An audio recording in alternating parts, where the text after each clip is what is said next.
presidente Trump ha sido decisiva. Tercera, alertamos sobre el peligro que representa para el país una provisionalidad prolongada. Creemos que el respeto a la voluntad popular debe concretarse este mismo año. Solo con la plena vigencia de los derechos inalienables del pueblo, Venezuela reencontrará el camino de la justicia, prosperidad y bienestar y logrará el regreso de sus hijos dispersos por el mundo. Cuarta, urgimos la libertad de todos los presos políticos, civiles y militares. Nos unimos al movimiento universitario, a los familiares de los presos y a todas las organizaciones de la sociedad civil que exigen su inmediata liberación. Todavía Juan Pablo Guanipa, Perkins Rocha, Rafael Tudares, María Oropesa, Javier Tarazona, Catalina Ramos, José Ignacio Moreno y Henry Alviares, entre muchos otros, siguen injustamente tras las rejas. Quinta, exigimos igualmente la vigencia de la plena libertad de expresión en el país, el ejercicio del derecho del pueblo a manifestarse libremente, sin temor a la coacción y la represión por grupos armados pertenecientes al Estado o no, como corresponde en una democracia verdadera, aspiración mayoritaria de los venezolanos. Sexta y última, pedimos garantías para el regreso de los dirigentes políticos que se encuentran en el exterior, comenzando por el presidente electo Edmundo González Urrutia y la líder María Corina Machado, con seguridad para sus vidas y libertad para actuar y movilizarse pública y abiertamente en el territorio venezolano. En Caracas, el 20 de enero de 2026.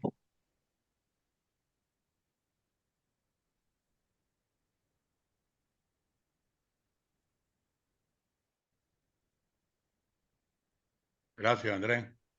Agradecido. Ese documento se hará público inmediatamente después de terminar su lectura. Vamos entonces a proceder a dar el derecho de palabra a nuestro querido amigo Asdrúbal, Asdrúbal Aguiar, quien es una personalidad conocida por todos nosotros, por su amplia trayectoria en Venezuela, y quien es el secretario general, secretario ejecutivo de IDEA, una organización internacional que funciona en Estados Unidos. Tiene la palabra, Asdrúbal.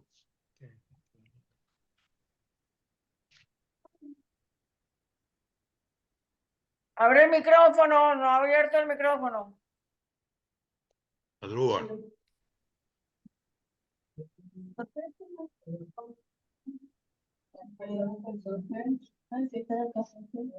El micrófono, Asdrúbal, por favor, que lo tiene apagado.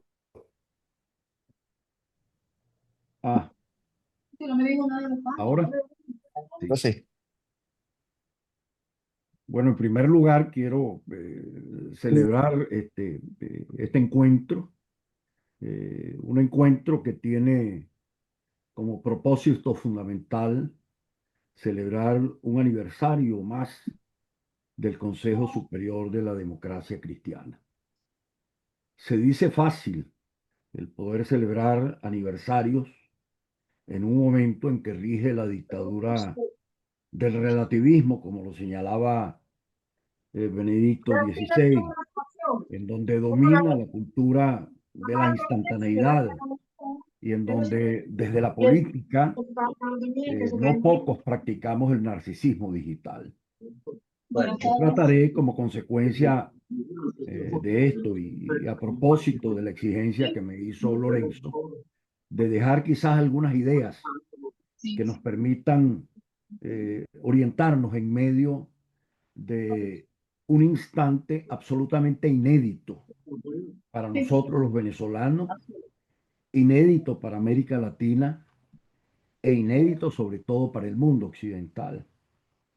Vivimos una hora de quiebre epocal y en esto ha insistido mucho Pepe Rodríguez Iturbe, en expresión que me he permitido yo copiar para uno de mis textos, ¿no? Debo decir que la ineditez, uso la expresión que no está en el diccionario, pero era muy grata al poeta Juan José Escalona, tiene lugar en primer lugar en el ámbito de lo interno, de lo venezolano. En primer lugar, la República nuestra se desmaterializó de manera cabal tras haberse forjado una dictadura constitucional en 1999.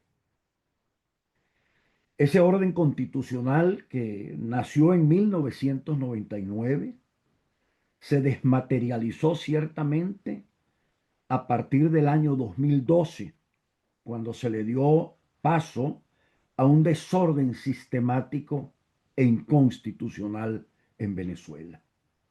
Me atrevo a decir que la República no existe desde entonces. Se sumó Venezuela con esto al proceso de deconstrucción cultural que ha venido propulsando el progresismo desde 1989. Me refiero al Foro de San Pablo, al Grupo de Puebla, me refiero al Grupo de Davos, aludo al Programa de Naciones Unidas 2030, que son documentos que están llenos de derechos, pero en donde se omite toda referencia a la experiencia de la democracia o a la necesidad del Estado constitucional y democrático de derecho como garante de la dignidad de la persona humana. La República, en suma, no existe. A la nación en cierne, la nuestra, que es una nación de presente, se la pulverizó, se le volvió diáspora, dispersión hacia afuera y dispersión también hacia adentro, sumándola a ese desorden global inducido desde 1989, desde cuando además se predica en Occidente, en América Latina y en Venezuela el desencanto con la democracia. De modo que tenemos allí el intento genuino de recomposición de la nación para hacerse y para determinar su voluntad, que tuvo lugar entre los años 2023 y 2024, hecho que se ha intentado pisotear por parte no solo del régimen imperante en Venezuela, sino por parte de actores políticos y de élites económicas empeñados en deslegitimar los liderazgos de María Corina Machado y de Edmundo González Urrutia. Al final, en lo interno, lo que nos ha quedado es un territorio que fue rematado en pública almoneda y que fue ocupado por una colusión criminal estructurada de vocación transnacional entre el terrorismo y la democracia y el narcotráfico. Este es un punto que necesariamente es importante subrayarlo por lo siguiente. Cuando Thomas Hobbes se imaginó al Estado en 1651, que trasiega hacia la modernidad, Estado parte de la sociedad civil o Estado que se separa de la sociedad civil y tiene su propio orden, él hablaba del Leviatán. En el siglo XXI ocurre un fenómeno absolutamente inédito.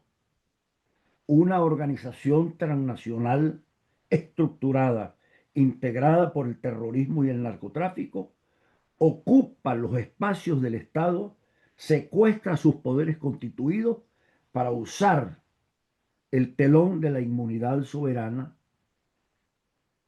para que sus crímenes no sean perseguidos y permanezcan inmunes.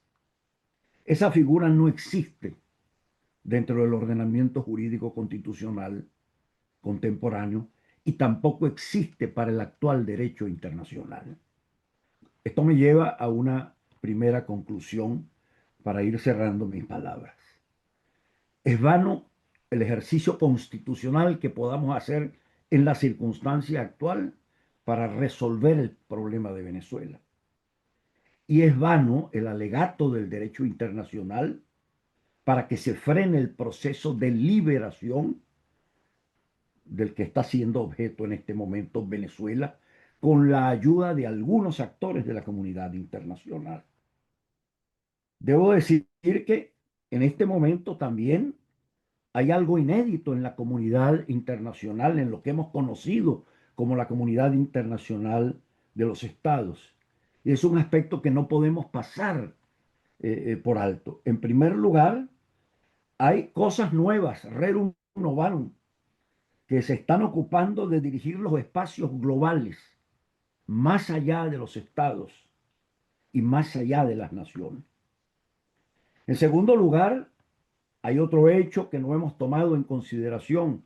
Han emergido con una gran fuerza las revoluciones digital y de la inteligencia artificial, provocando algo, vuelvo a repetirlo, inédito. La revolución digital y de la inteligencia artificial hace desaparecer los espacios necesarios para las repúblicas, necesarios para las naciones, necesarios para las comunidades. Pero hace desaparecer el valor del tiempo, porque estas grandes revoluciones fijan y prohijan la cultura de la instantaneidad, de la fugacidad, con lo cual las repúblicas que eran espacio y las naciones que eran historia y tiempo están total y severamente comprometidos en la actualidad. Debo decir todavía más que como consecuencia de esto, los occidentales hemos dejado de reconocer nuestra paternidad cultural. Antes bien nos avergonzamos de nuestras propias raíces, destruimos la estatuaria colombina, quemamos nuestras iglesias, bajamos los crucifijos como símbolo de esa tradición judeo-cristiana y grecolatina. Y al término nos hemos quedado sin un lenguaje común. Estamos hechos todos una torre de Babel. Entre tanto, Naciones Unidas, lo ha dicho su secretario general, se encuentra en el abismo. Mientras debate y discute sobre el aborto, sobre la eutanasia, nada hizo para ponerle freno a los crímenes de lesa humanidad que han ocurrido en Venezuela. Nada hizo para frenar las pretensiones de Rusia frente a Ucrania.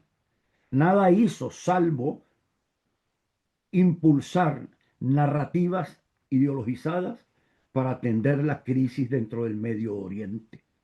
Nada hizo y no fue capaz siquiera de frenar o de contener los efectos del COVID-19 o de reclamar, si estuviese vigente el derecho internacional, las reparaciones por el daño transfronterizo que se originó en China. De modo que, por vía de conclusiones, debemos decir lo siguiente: estamos ante un quiebre epocal, ante una realidad totalmente desestructurada en lo interno y en lo internacional, y esto no debe llenarnos de miedo, no debe llenarnos de desesperanza, sino todo lo contrario. Es el momento que nos convoca para una reconstrucción. ¿A partir de qué? A partir del restablecimiento de las leyes universales de la decencia humana, que son las del Decálogo. Y quienes estamos en el Consejo Superior de la Democracia Cristiana y quienes hacemos parte de la tradición cristiana, sabemos que esto tiene nombre: dignidad de la persona humana, razón, libertad, sociabilidad, primacía del bien común, perfectibilidad de la sociedad civil, pluralismo, subsidiariedad. Entonces, pensemos que frente a la República de Venezuela que se ha desmaterializado, nuestra primera tarea es construir la nación y reencontrarle su huella extraviada, su huella genética, que es la libertad. Y cuando pienso en la libertad, pienso en la libertad que dio lugar a la emergencia de la población, a la protesta popular frente al monopolio de la compañía guipuzcoana un 19 de abril. Y en el 19 de abril del año siguiente tuvimos el momento de nuestra emancipación.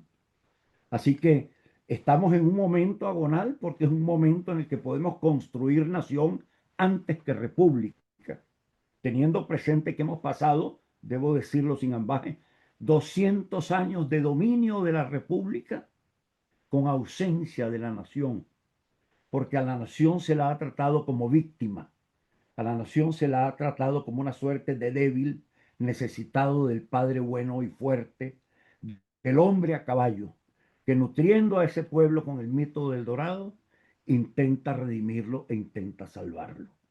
Con lo cual la propia nación no había asumido hasta el año 22 y 23 las riendas de su destino, poniéndolas en sus propias manos.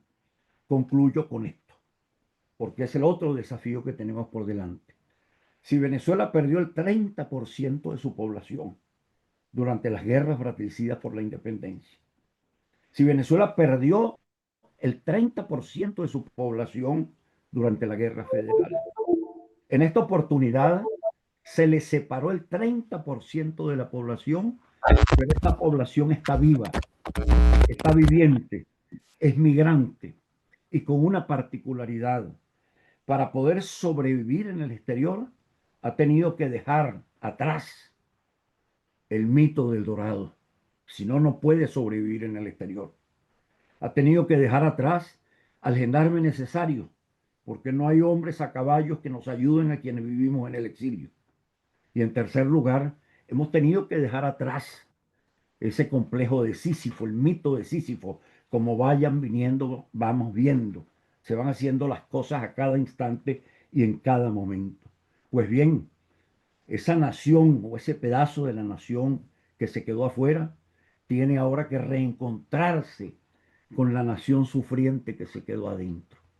Estaremos en una circunstancia parecida a la que vivían los alemanes orientales frente a los alemanes occidentales una vez caído el muro de Berlín. Yo cerraría estas palabras diciendo lo siguiente. María Corina Machado le ha dicho a los actores de Oslo, se lo dijo al Papa León XIV y se lo acaba de decir al presidente de Estados Unidos, que está bien el proceso de estabilización y de avance, pero que no habrá estabilidad en Venezuela sin la gente. Y en este sentido yo quisiera apuntar a lo que dijo justamente el presidente del Comité Nobel y que se mencionó aquí. No habrá paz en Venezuela sin democracia. Pero yo preferiría apuntalarme sobre el último mensaje que al cuerpo diplomático le dirigió el Santo Padre, en donde no se limitó al tema de la paz, que algunos purpurados pretenden oponerla al tema de la violencia actual y corriente. León XIV ha dicho, para que haya paz tiene que conjugarse con la justicia. Y para que haya paz, la paz y la justicia tienen que conjugarse con la verdad. Necesariamente la justicia implica respeto a la dignidad humana y reparación de los daños a quienes se les han irrogado esos daños por parte del mal absoluto. Y no podrá haber diálogo posible allí donde se manipulen las palabras para confundir el juicio y para opacar el discernimiento de la misma gente, de todos y cada uno de nosotros los venezolanos. Muchas gracias y perdónenme que me haya extendido. Gracias, doctora Aguiar. Queríamos darle la bienvenida a Israel Rodríguez, presidente del Centro de Estudiantes de Estudios Políticos de la Universidad Central de Venezuela, igualmente a Marismenia Soto Petit, a Pedro Méndez Dager, a Henry Contreras y a Eduardo Martínez, el periodista Eduardo Martínez. Bienvenido todos. Bueno, vamos a proseguir con la agenda, con nuestro programa del día de hoy. Vamos a darle la palabra al doctor Enrique Salas Romer, para que entonces se dirija a nuestro asistente. Don Enrique.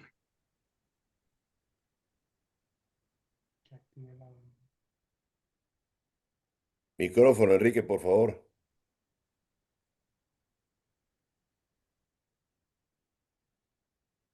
Muy buenos días. Realmente las palabras de Asdrúbal han sido bastante amplias o suficientemente amplias para explicar el momento que vivimos, aunque lamento su referencia constante al hombre a caballo. Presiento puede ser una referencia indirecta que prefiero pasar por alto, pero el hombre a caballo fue a lo largo de la historia un instrumento de guerra por la independencia.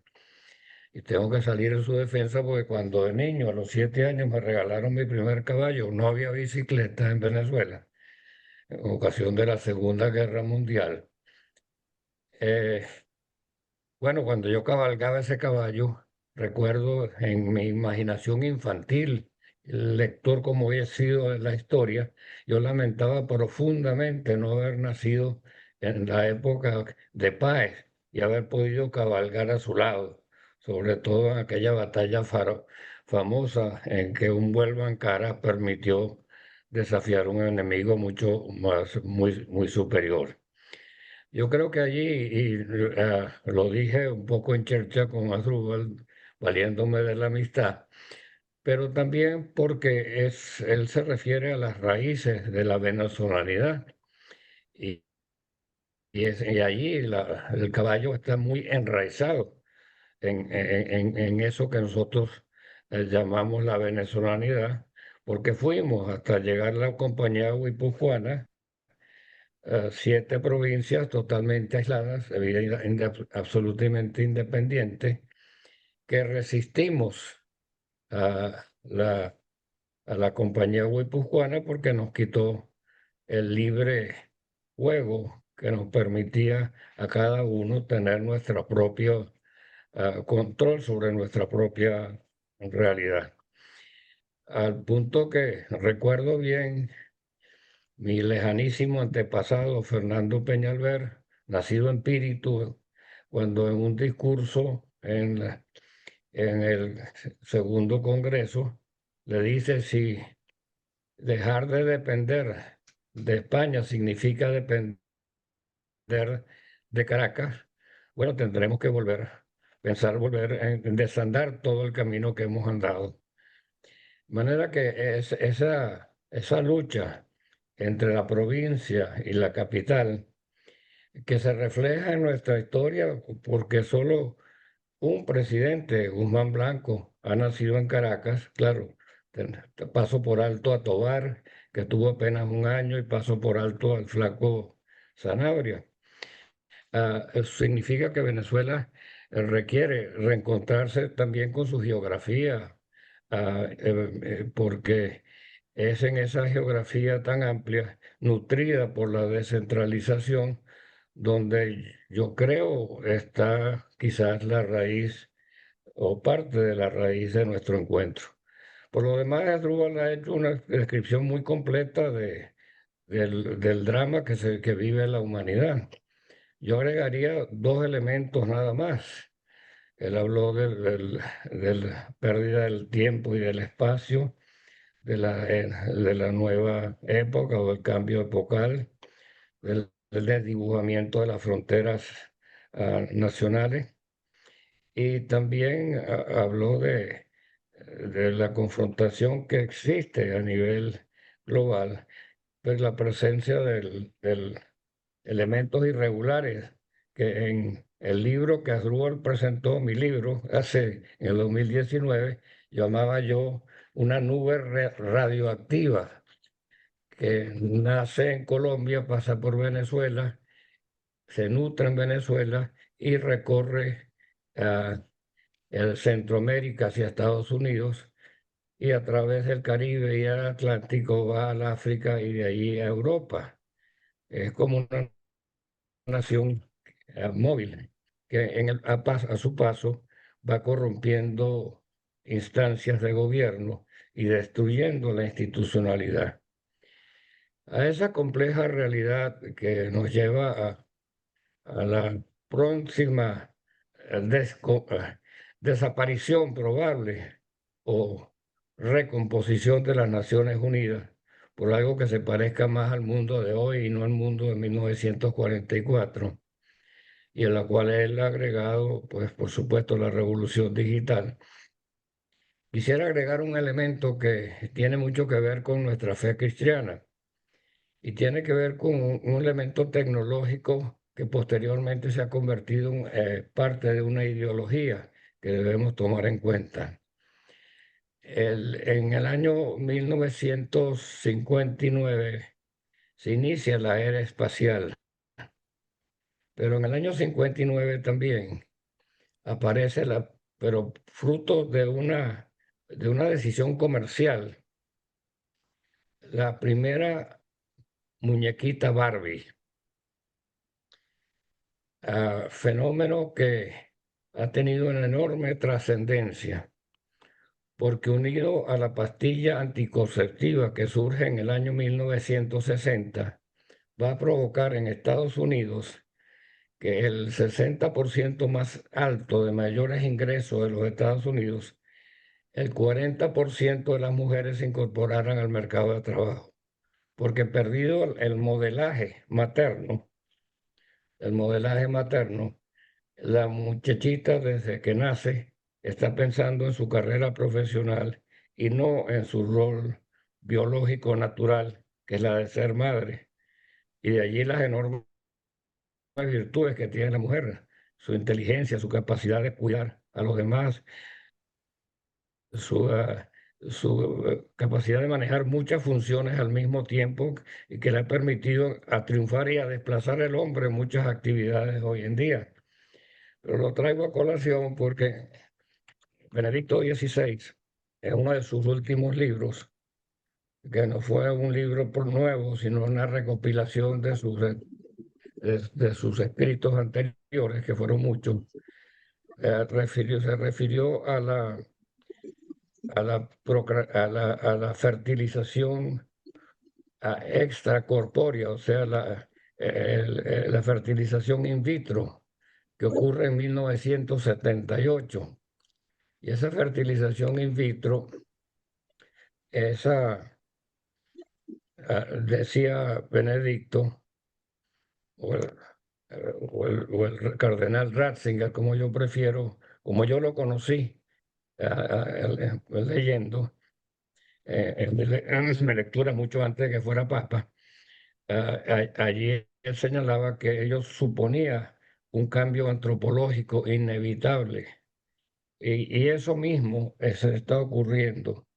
De manera que tenemos, y aquí agrego algo de mis estudios de la historia, el ritmo oculto de la historia. En 1914, el crimen de Sarajevo provocó la Primera Guerra Mundial. En 1959, el Sputnik igualmente estremeció a un mundo ideológicamente dividido y provocó la carrera espacial que llevaría a la Guerra Fría, que terminó siendo una guerra económica porque el misil, siendo un arma, no podía ser utilizada más que en forma defensiva, porque implicaba la autodestrucción. Y en el año 2001 se produjo el ataque de Bin Laden a las Torres Gemelas. Estremeció el mundo y como consecuencia de ese estremecimiento y de la reacción y la humillación que ello supuso para la primera y única gran potencia de aquel momento, se produjo, tras mucho cabildeo y un informe falso, la invasión de Irak, con lo cual se inicia la Tercera Guerra Global. La primera del 14 al 44, la segunda del 59 al 89, son 30 años, y la tercera comienza en 2004 y terminará, Dios quiera, nuevamente con un periodo de paz en 2034. Sin embargo, lo traigo a colación, porque en 2004, por casualidad también, se aprueba por primera vez a nivel de las Naciones Unidas el símbolo DEI, diversidad, equidad e inclusión, del cual se le vincularán todos los géneros sexuales no reproductivos, todo lo cual que genera una corriente ideológica que va nutriendo y se va apoderando de organizaciones importantes, entre ellas la doctrina de las Naciones Unidas, que promueve la esterilización para reducir los niveles de natalidad, que la adopta, y el foro de Davos, que también lo adopta poco después, primero el ESE, luego el DEI, y por esa vía también en lo que es la legitimación de los géneros biológicos no reproductivos. O sea, una diversidad de géneros biológicos que no existen y que no responden a la ley natural.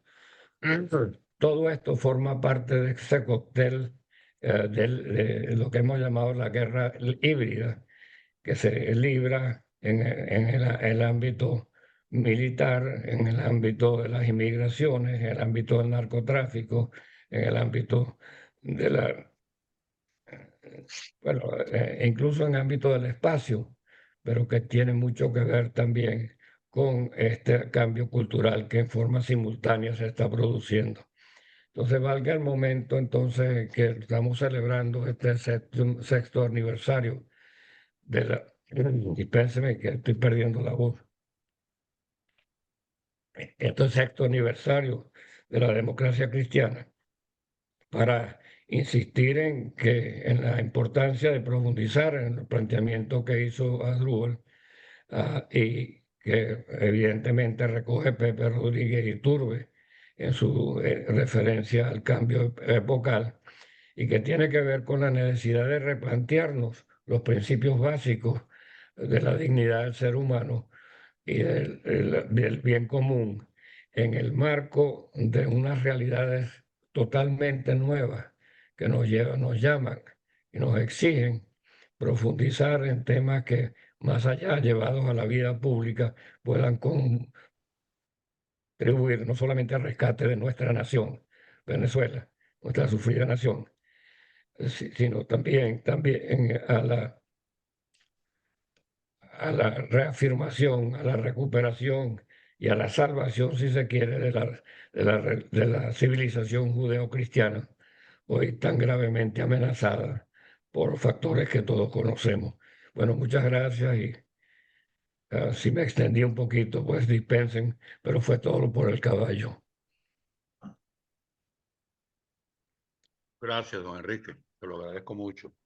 Te lo agradecemos mucho. Vamos a darle la bienvenida también a Milos Arcalay, que es miembro del consejo, que estaba también en otra reunión y ya nos había dicho con suficiente tiempo que tenía que atender esta responsabilidad.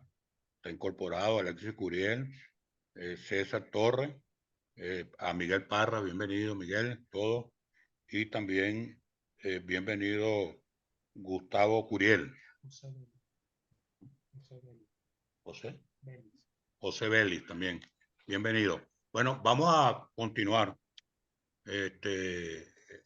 Vamos a dejar en el uso de la palabra al doctor Osvaldo Álvarez Paz. Osvaldo.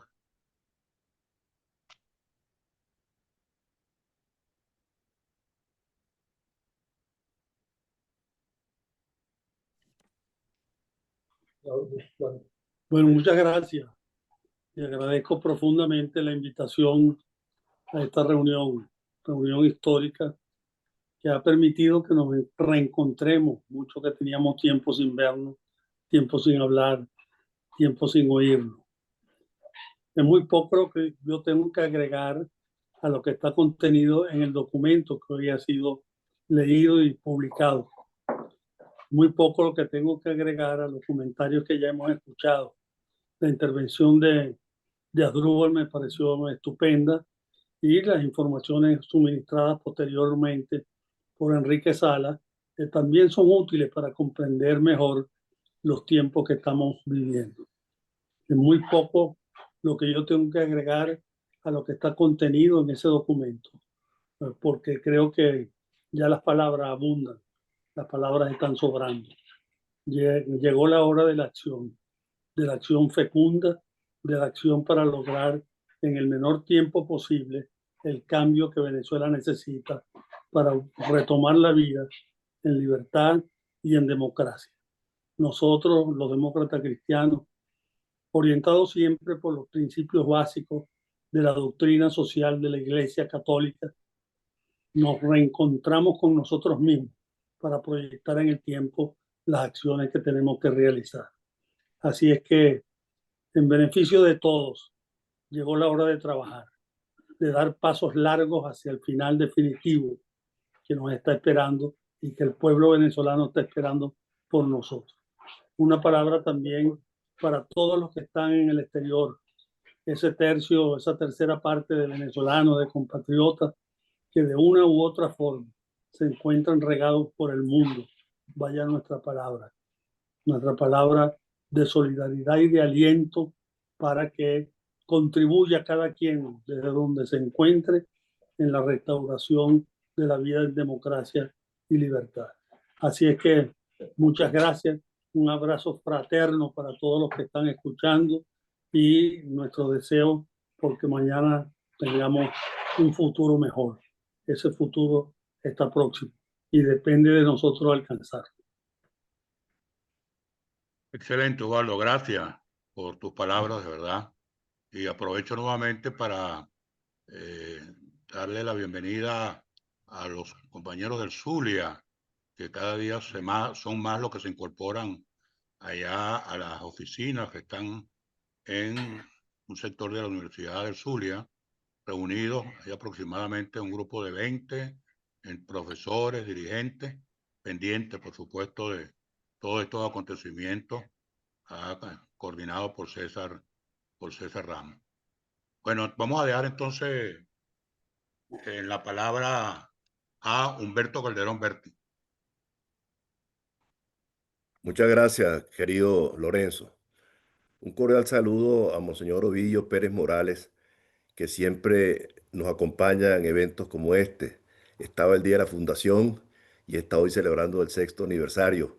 Para nosotros es un gran honor, Monseñor, contar con su presencia, su guía y sus interesantísimos aportes que le ha hecho a la causa de la democracia y la libertad en Venezuela. La verdad es que nosotros somos gente afortunada. Dios nos ha dado larga vida para ver lo que ha ocurrido en Venezuela durante muchos años.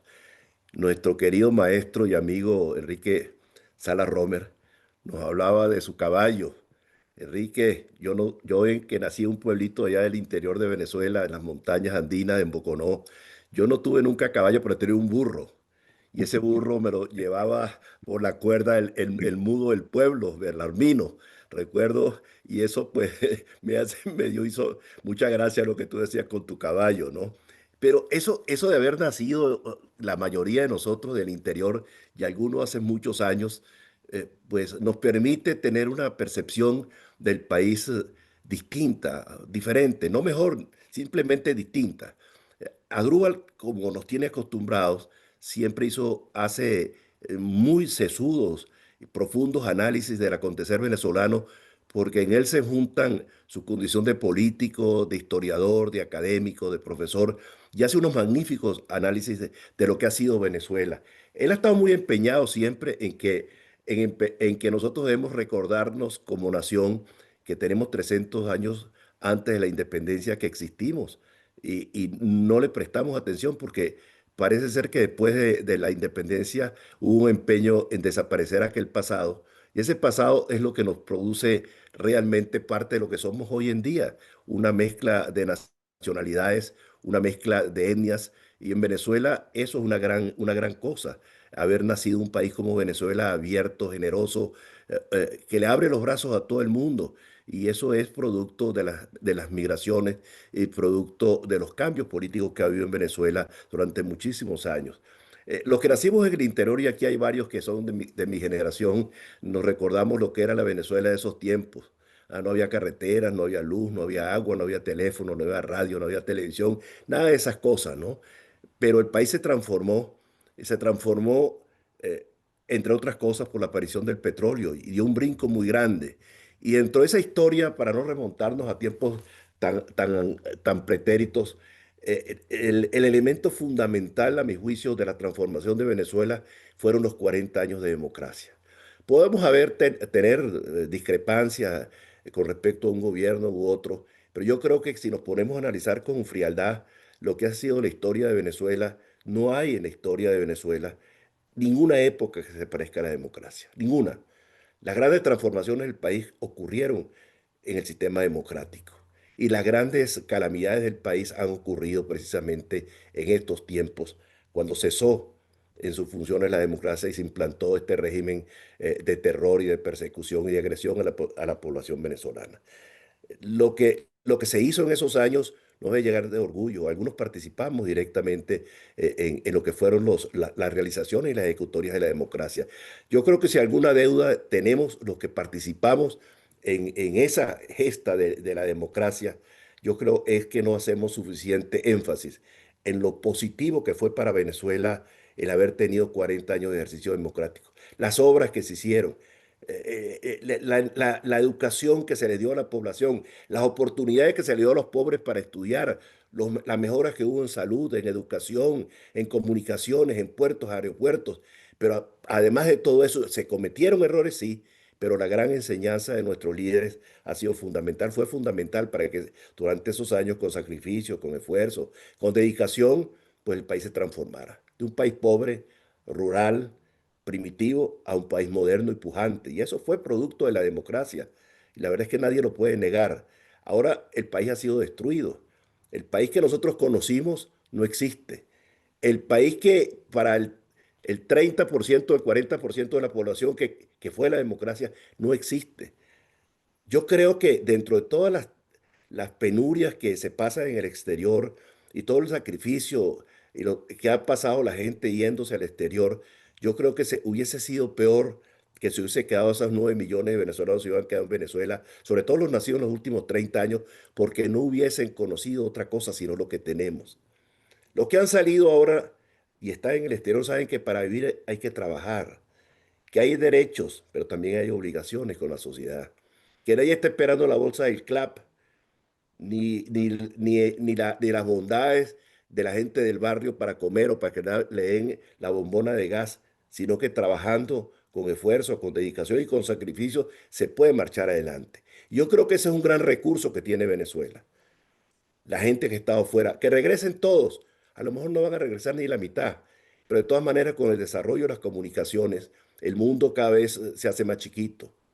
El mundo que nosotros conocimos, el mío terminaba en Barquisimeto, en mis épocas de mocedades en Boconó, pero el mundo cada vez más pequeño. ¿Quién se iba a imaginar que Venezuela hoy, en el siglo XXI, iba a estar en el centro de la geopolítica mundial?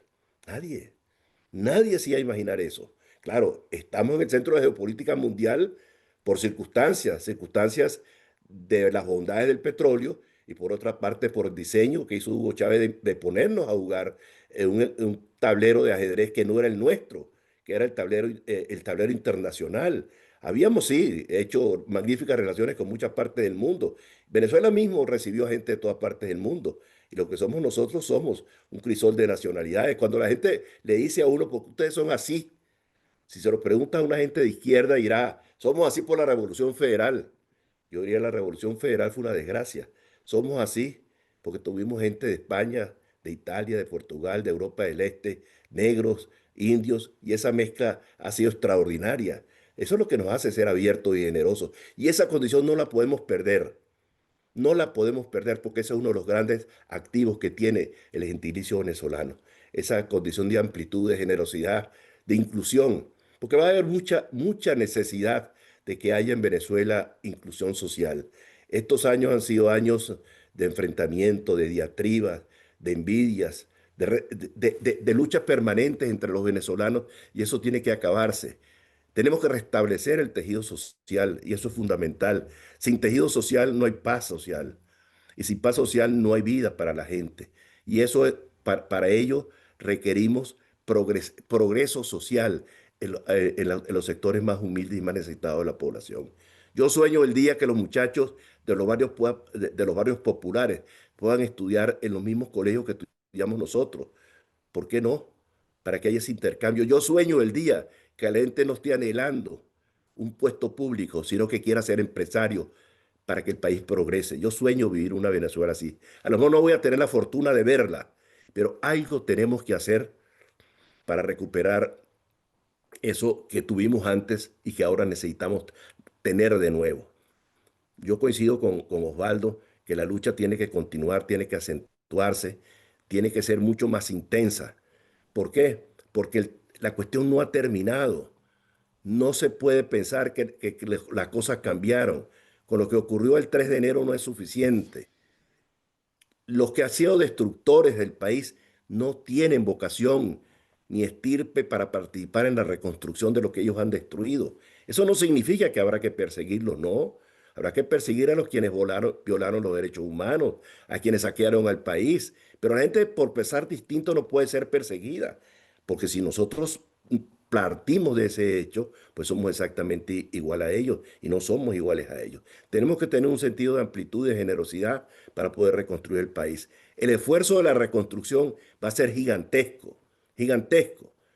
Tenemos que reconstruir, ustedes lo saben perfectamente bien, la gente de Falcón, del Zulia, de mi tierra, de Boconó, los orientales, aquí veo a Pablo Morillo, a todos mis amigos de todas partes de Venezuela. El país está destruido, pero la reconstrucción del país será algo que va a depender mucho del trabajo, de la dedicación, de los recursos, mucho esfuerzo financiero, mucho esfuerzo físico para reconstruir, mucha participación de los capitales que vengan a construir su riqueza en Venezuela. Y por eso tenemos que tener políticas públicas que sean amplias, que permitan la participación no solamente de los venezolanos, sino también de los extranjeros en el desarrollo económico del país. Lo más complicado de todo, lo he dicho hasta la saciedad y lo repito, va a ser la reconstrucción de los valores éticos y morales que están absolutamente perdidos. Pero eso no es patrimonio de unos reductos de la sociedad, eso está esparcido en todos los segmentos de la sociedad venezolana. Los valores y los principios se han perdido. Y eso no se construye con discursos, eso se construye solamente con el ejemplo. Y yo creo que el ejemplo es lo que tenemos que dar. Distintamente que la gente esté o no esté en el gobierno, que la gente esté o no esté en la administración, el ejemplo es fundamental. Y ahí tenemos un rol importante que jugar nosotros. En los pocos años o los muchos que Dios nos tenga a bien deparar a todos los que aquí estamos, yo creo que tenemos que hacer un gran esfuerzo, efectivamente, para que la gente recobre, se reencuentre con los valores éticos y morales que son fundamentales para los progresos de los pueblos. Muchas gracias. Gracias, Humberto. Agradecido, pues. También quería darle las gracias a la gente de Falcón, de La Guaira, Lara, Trujillo, Táchira, Guárico, Zulia, Mérida, Sucre, Caracas, Miranda, por supuesto, Yaracuy, Anzoátegui, Monaga y los amigos y hermanos que están en el exterior. Agradecido a ellos, Carabobo, toda una gran representación de líderes fundamentales. El mensaje que Humberto daba está orientado justamente a la reconstrucción de los afectos en el país, que es importante. La superación de la desaveniencia, los mismos conflictos, porque tenemos que de alguna forma sacar a este país de la situación que está viviendo. Pero tenemos que comenzar primero por nuestra casa. Nuestra casa es la Casa Demócrata Cristiana. Aprovecho la oportunidad para exigirle, pedirle, solicitarle, clamarle, clamar a los demócratas cristianos, humanistas cristianos, social cristianos, que le pongamos cualquier tipo de diferencia y que busquemos la forma de reconstruir esos afectos, de buscar un camino que pueda impulsar el país a unirse y a progresar con éxito y con mucha prosperidad. Bueno, vamos a dejar con nosotros ahora esa palabra que estamos esperando, pues que es la palabra de una persona querida, apreciada por todos nosotros, que es Monseñor Ovillo Pérez Morales. Bueno, en primer lugar, les expreso a ustedes el agradecimiento por la invitación a participar en este encuentro, en el cual yo quisiera iniciar pues mi intervención breve con una acción de gracias a Dios porque estamos reunidos. Indudablemente ha habido mucho esfuerzo de diversas personas, pero en el orden del bien. San Agustín tenía una frase que todo lo que que podemos invocar como propiedad privada exclusiva todo lo que está en la línea del mal, pero lo que está en la línea del bien es primaria y fundamentalmente un don, un regalo de Dios. Y en este sentido, dar gracias a Dios por este 6º aniversario por este 6º aniversario, que se realiza en un momento particularmente importante y decisivo para el país. Y en este momento quiero darle gracias a Dios e invocar su presencia sobre este conjunto, digamos, del Consejo, sobre cada uno de ustedes, invocar esta gracia de Dios, esta ayuda de Dios, y darle gracias por lo que se ha logrado y al mismo tiempo el favor de impulsar un ulterior movimiento y profundización. Y es una oportunidad. Yo tengo aquí a la mano la Biblia, y hay un salmo que es el Salmo 127, que es muy importante tenerlo presente en esta circunstancia nacional. Si Dios no construye la casa, en vano se afanan los constructores. Si Dios no guarda la ciudad, en vano vigila la guardia. Indudablemente que esto es el Salmo 127. Esto implica un esfuerzo propio, indudablemente, pero confiar en la ayuda de Dios como decisivo y como fundamental. Ahora, en cuanto a recomendaciones o buenos consejos, en una oportunidad como esta, yo le he estado dando vueltas a una serie de cosas, pero he visto un punto que me parece sumamente importante, sumamente importante. Y es el esfuerzo que se haga en el conocimiento, la profundización, la difusión de la doctrina social de la Iglesia. El mensaje que hemos nosotros de comunicar y al mismo tiempo de hacer realidad. Creo que la circunstancia actual del país, que requiere de tantas cosas, hace particularmente necesario poseer, digamos, un acervo de principios, de criterios y de orientaciones para la acción en una línea realmente humanista, en una línea realmente humanista, constructiva y positiva y de futuro. Y esto lo provee la enseñanza social de la Iglesia, que no es un programa de acción política, pero que ofrece un caudal, digamos, de formación, un caudal de luz con la cual se puede construir planes realmente de edificación nacional, de progreso nacional, De esta manera, y es el momento de la formación de nuevos cuadros, la formación de nuevos cuadros. Uno de los factores que influyó muy fuertemente en ese debilitamiento nacional que llevó a lo que hemos sufrido nosotros durante 25, 26 años, fue la falta de alimentación ético, espiritual y formación intelectual que le diese una base más fuerte a la democracia, que le diese más fuerte a la democracia. Teniendo principios, teniendo etcétera, pero también principios de formación ético-espiritual. Y creo que es el momento de ahondar en esto, de formar nuevos cuadros, no solamente con un cerebro, digamos, más formado, sino con un corazón mucho más abierto. De tal manera que diría que en este momento habría dos cosas muy importantes. Tratar de aglutinar las personas que participan, digamos, de estos principios, criterios, orientaciones para la acción en un sentido de demócrata cristiano, en la mayor apertura posible, tratar de aglutinar y tratar de profundizar. Creo que es el momento de la formación de nuevos cuadros. Y pienso en las nuevas generaciones. Es necesario alimentar el país con nueva gente, necesitarán capitales, necesitarán técnicas políticas, organizaciones políticas, leyes, etcétera, pero se necesita fundamentalmente nuevos hombres y nuevas mujeres. Y esto se tiene no solamente iluminando cerebros, sino alimentando conciencias, alimentando corazón. De manera que yo insistiría en terminaría diciendo yo, esta semana publico un artículo que será en el Periódico Nacional, pero dice, y que lo titulo con un encabezamiento un poco interpelante, interpelante sobre, sobre la falla formativa nacional. La falla formativa nacional, un pecado en ese sentido de formación, de base y formación en profundidad. Y esta debilidad pues se corrige pues propiciando una formación seria, orgánica, sistemática, profunda.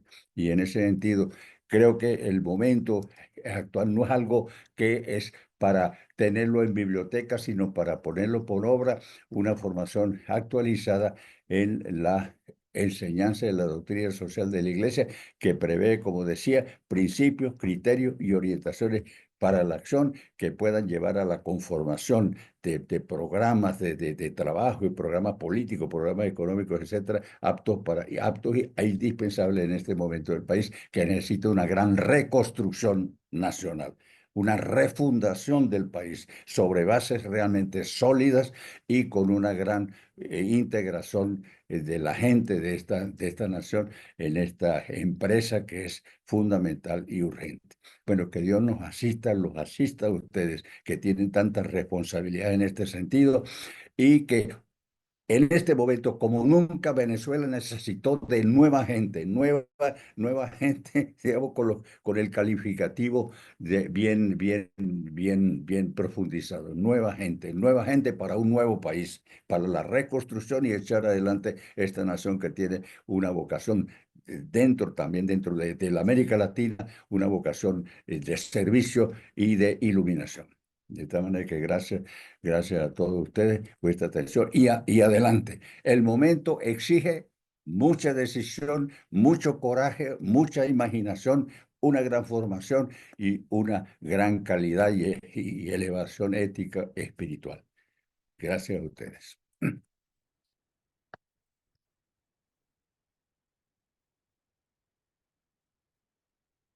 Lorenzo, el micrófono.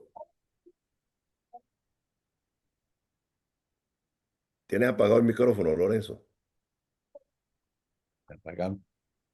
Lorenzo. Ok, ahora sí. Monseñor, Ahora sí. Monseñor, quería darle las gracias y pedirle a Dios, por supuesto, que le dé mucha salud para que conjuntamente con nosotros pueda ver la tierra prometida, esa tierra llena de leche y miel, donde haya paz, tranquilidad para todos los venezolanos. Se me olvidé el nombre de Guillermo Yepes Boscán, que es miembro del Consejo, quien también falleció, una persona que queremos mucho, quisimos mucho, recordamos también, a pesar de algunas veces la cantidad de nombres, se nos obvia alguna persona, inclusive de las más queridas, de las más afectas. Entonces queremos también por él hacer el reconocimiento a él y a su esposa por todos esos aportes que hicieron al Consejo durante mucho tiempo. Así que gracias a todos. Humberto, ¿tú quieres decir algo, Humberto? No, yo quería tomar la palabra de Monseñor. He venido pensando en los dos últimos días en que deberíamos organizar algo, una especie de curso permanente de formación a través de los medios de comunicación para las nuevas promociones del país. Aquí hay gente que se dedica mucho a esos temas como el Pepe, Adrúbal, etcétera, y otros que están fuera de Venezuela que nos podrían ayudar a diseñar un curso de formación ideológica, doctrinaria, para las nuevas promociones del país. Eso sería sumamente útil y podríamos participar todos nosotros en algunos tópicos especiales de la formación de cada quien, ¿no? Pero eso Agradecido lo a podemos todos discutir ustedes, de verdad. posteriormente. Los que vienen se han dignado pues incorporarse con nosotros y participar en este análisis que estamos haciendo. Darle un agradecimiento a los miembros del Consejo que participaron pues en las intervenciones. Andrés Caldera, por supuesto, Asdrúbal Aguiar, Enrique Salas Romer, Osvaldo, Humberto y por supuesto, Monseñor Ovidio Pérez Morales. Y a todos, de verdad, con cariño y afecto. Y recuerden que nuestro esfuerzo está orientado a eso, a la reconstrucción de los afectos y lograr darle fuerza a que este país pueda definitivamente convertirse en un país lleno de paz y de tranquilidad. Así que gracias. Y Lorenzo, Mira, antes Lorenzo, de que te vaya, Lorenzo, por favor, hemos debido decirlo y no lo dijimos ninguno. Yo creo que este consejo, si no hubiese sido por tu perseverancia, tu constancia, tu permanente actividad, no hubiese sido posible lograr este 6º aniversario. De manera que a nombre de todos mis compañeros del consejo, Muy quiero bien. agradecerte a ti muy especialmente Gracias. por todos los esfuerzos que Gracias. has hecho durante estos años. Muchas Yo creo gracias. que, yo creo que Lorenzo, hemos hecho un equipo. Un aplauso a Lorenzo. Lorenzo, Gracias. Gracias, hermano. Gracias a todos. Lorenzo, De verdad, si muy me agradecido a permites, todos ustedes. si me permites Gracias. una, ¿Tú ibas a decir algo, hermano? sí, si me permites solamente una sugerencia, porque creo que aquí hay un material extraordinariamente importante de todas estas intervenciones. Y además, Monseñor ha dicho algo que es fundamental para el país, que es la formación y que el mensaje debe llegar sobre todo a la gente joven que se va a incorporar a la lucha y al activismo social y político. Si agarras este material que ya lo grabaste y se puede llevar a las redes sociales que hoy hay herramientas extraordinarias, se le va a hacer un gran aporte al país. Porque si algo necesita el país, mensajes de esperanza, mensajes de dirección, mensajes de conducción. Y hoy, en todas estas intervenciones, son sumamente importantes que las conozca el país, que le va a servir como un insumo que lo va a alimentar muchísimo. Tomaremos en consideración tu sugerencia, hermano. Mira, Humberto, quería comentar que esto es un equipo. Lo que hemos logrado, lo hemos logrado todo. Esta reunión de hoy ha sido también con la ayuda de todos ustedes, especialmente de Andrés Caldera, de Haroldo, de Pilarica, que nos ha ayudado mucho, de Nelson Maldonado. O sea, cada uno de ustedes son un factor fundamental. En la medida en que ustedes respaldan la iniciativa que nosotros hemos tomado, es obvio que vamos a seguir teniendo éxito. Así que Dios los bendiga y muchas gracias a todos. Amén, amén. Gracias. Saludos a todos, un abrazo grandotota y pa'lante. Que el ¡Viva futuro la es bello. libertad! ¡Viva Saludos, Venezuela! amigos. Saludos. Excelente reunión. Bueno. La grabación. Fuerte abrazo para todos. Muchísimas gracias a ustedes por la invitación.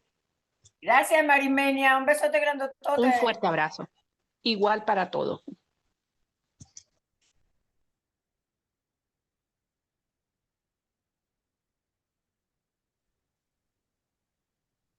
Hasta luego. Muchas gracias por la invitación.